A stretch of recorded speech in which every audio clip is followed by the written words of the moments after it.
Nenda kwa babu wangu wale Liondo kula kikombe wa shamba nyinyi. Mji umebadilika kweli, mji wa Dar es Salaam sasa hivi. Sio mmetokea wapi mabushiroya wengi mno. Wanaume mmekuwa mbea kushinda wanawake. Bwana sio poa babu. Ngoja naendeleza kwa babu wale Liondo mkale kikombe. Mashamba nyinyi. Mmekuwa mbea vipi? Oya, yani mtu mwanaume kabisa ni anamwambia mwenzie alipate garika. Mbona magarika yapo ya kila siku tu? Na usiposema wewe hujakamilika. Yaani usiposema mabaya katika hii dunia. Rais Samia wewe bado hujakuwa mkamilifu. Labda leo nikwambieni wasomi. I need you. Make sense. Akisisitiza kuwa hatua zote napenda kweli mwenzio apate garika. Oya, nikwambie kwa maslahi mapana. Vitani sio mpaka uingie polini.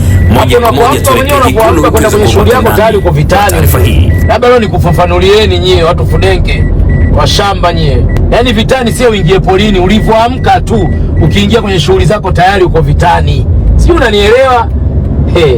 Oya, tabii nikuuzieni vitabu tu. Nikufundisheni kusoma na nikuuzieni vitabu. Maisha ndo haya babu. Hapo kujua vitani mpaka uingie polini. Vitani pale ulivyoamka tu asubuhi. Umesalimiana na jirani yako, jua tayari vita ishaanza. Shauri zako babu. Si moja tupambane.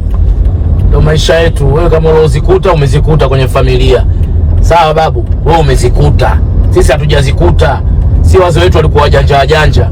Na ndio maana wakakiacha kizazi hiki cha kijanja janja. Maisha yanaenda. Wewe ulitegemea mimi nitakuwa hivi? Mimi nilikuwa napiga debe na ala stendi na aso. Na msubiri mtu sina hadi naye. Na ala stendi. Napewa 1000 ndio mpaka kesho yake. Acha babu, leo unanisema nini wewe katika hii dunia? Ndio maana ukaona mimi watu wengi wako upande wangu babu. Hawa shamba wanaoedit hao wanatafuta followers tu.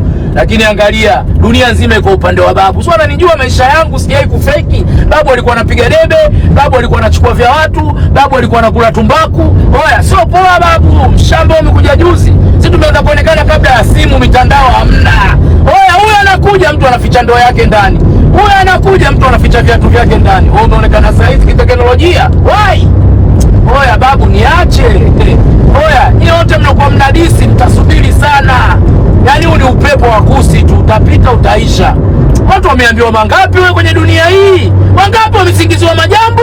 Wangapi wamesingiziwa vitu? Na maisha yanaendelea, Mungu kaanyoshea. Nyinyi mnakuwa mnafurahia, si hao maisha yenu bado mazito?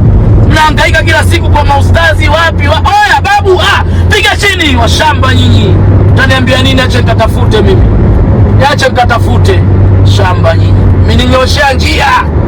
Oya, vidole si viko vitano hivi, lakini nusu yetu tofauti utaiona. Mimi ninyoshea njia. Mashamba